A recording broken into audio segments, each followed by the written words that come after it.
Il est difficile d'imaginer cet homme comme un riche milliardaire. Il était pieds nus, portait un sac à dos et un vieil iPod sur sa hanche. Regardez le bâtiment en face du sentier en face. C'est le bâtiment de ma maison. Vous pouvez acheter une paire de chaussures. Le colporteur regarda avec dédain, pensant que ce type devait être fou.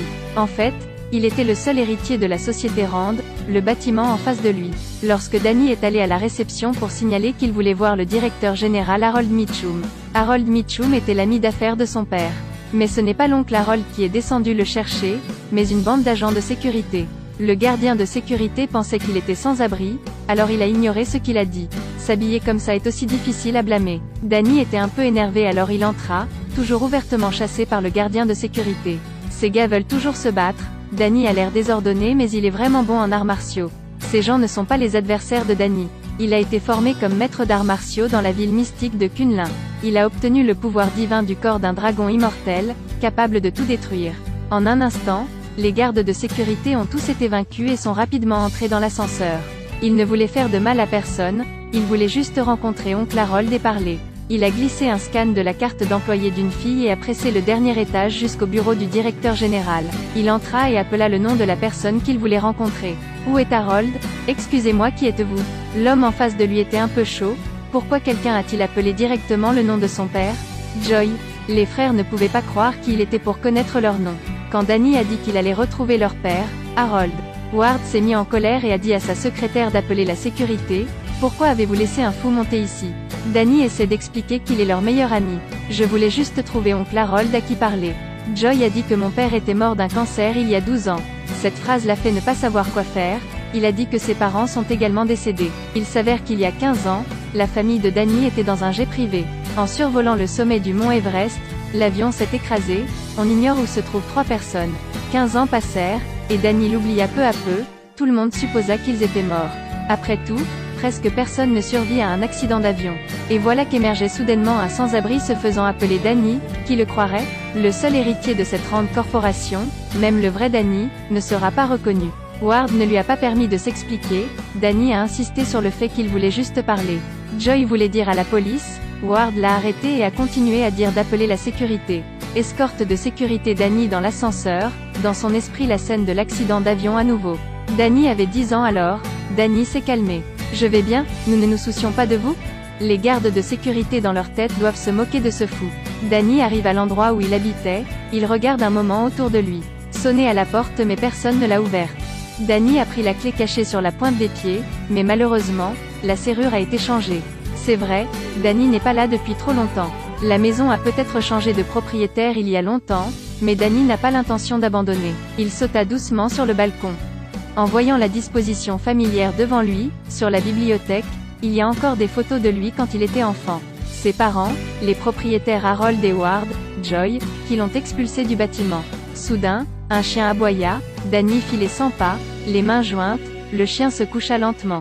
Danny monta sur le toit, une scène de son enfance apparut devant lui.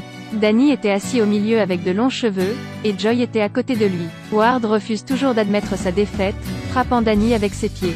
Les parents de Danny demandent ce qui s'est passé, et Ward vole même le blâme pour Danny. Chaque fois que cela se produit, Danny essaie de retenir sa colère. Et maintenant, en bas, le propriétaire est également revenu, cette personne est Joy. Danny ne reste pas. Dans Joy, Danny sont morts depuis longtemps. À ce stade, si Danny allait voir Joy, il serait accusé d'intrusion. Cette nuit-là, Danny a dormi dans le parc. Il alluma le lecteur de musique, feuilleta le livre et médita. Tôt le lendemain matin, il est allé trouver Joy.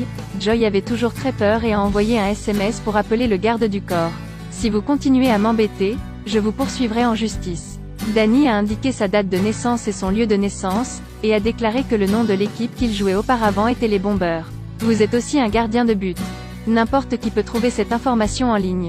De toute évidence, ce qu'il a dit n'était pas convaincant. Danny dit que Joy vit dans la maison de Danny. C'est ma maison. Votre chien est féroce. Joy a paniqué. Vous êtes entré par effraction dans ma maison. Pas étonnant que le chien ait été enfermé dans le bureau. Danny l'a dit accidentellement. Et maintenant que les gardes du corps étaient arrivés, Danny recula. Soudain, un taxi est arrivé, seulement pour le voir faire des sauts périlleux puis se tenir fermement sur la route.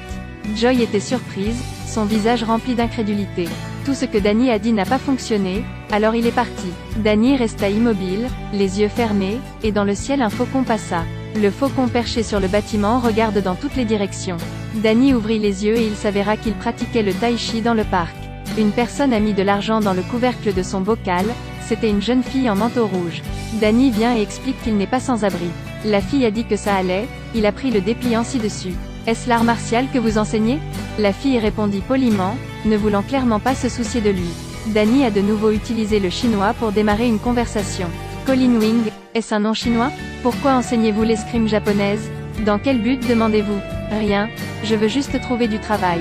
Mais Colin est un peu agacé, j'ai déjà quelqu'un pour nettoyer les toilettes, bye. Et cette fille a eu plus tard une relation étroite avec lui. Danny regarda la silhouette de Colin s'éloigner.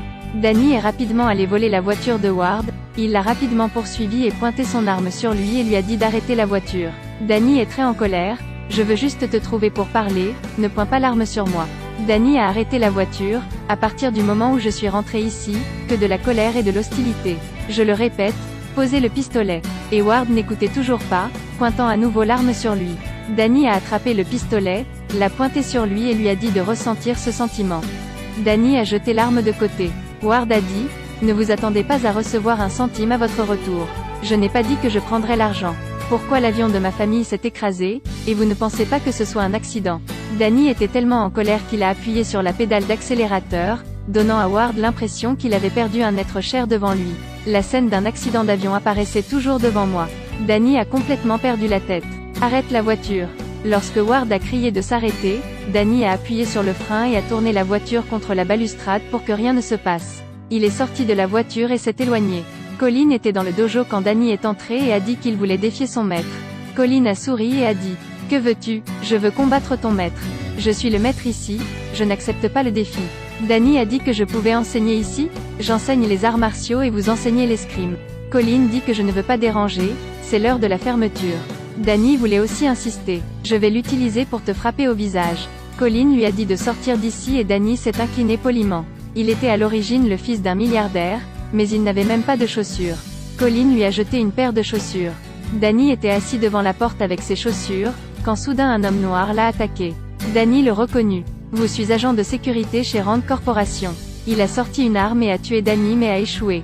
Puis il s'est enfui, derrière de plus en plus de gens qui le poursuivaient, Ward a envoyé quelqu'un pour le tuer.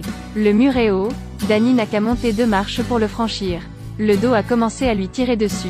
En entendant le bruit, Colin a bondi pour aider Danny. Danny bat ses poursuivants, puis démonte son arme et s'en va. Colin à l'arrière l'a vu partir. Ward a reçu un appel indiquant que la tentative d'assassinat avait échoué. Il s'est rendu dans un immeuble, après avoir scanné ses empreintes digitales, est entré dans la pièce. Salut papa. La personne à l'intérieur était son père qui était mort depuis 12 ans. Il s'est avéré que Harold Mitchum ne faisait que simuler sa mort, il était le vrai patron de l'entreprise. Il était très mécontent que Ward envoie des idiots pour tuer Danny. Harold a dit à son fils d'utiliser son cerveau, Ward a dit qu'il avait un plan différent. Joy est allée au bureau le lendemain matin, Danny était déjà assis sur le canapé. Elle était très curieuse de lui demander comment il était entré ici. Danny dit que c'est ma deuxième maison, il connaît beaucoup de coins et recoins. Joy lui versa un verre d'eau et les deux se préparèrent à parler. Danny a été très honnête en racontant l'histoire qu'il a rencontrée. Alors qu'il racontait l'histoire, il se sentit soudain un peu étourdi. Puis s'est levé puis est tombé, ce qui s'est avéré être un complot de la part de deux. Ceci est l'épisode 1 de la série, rendez-vous dans l'épisode 2.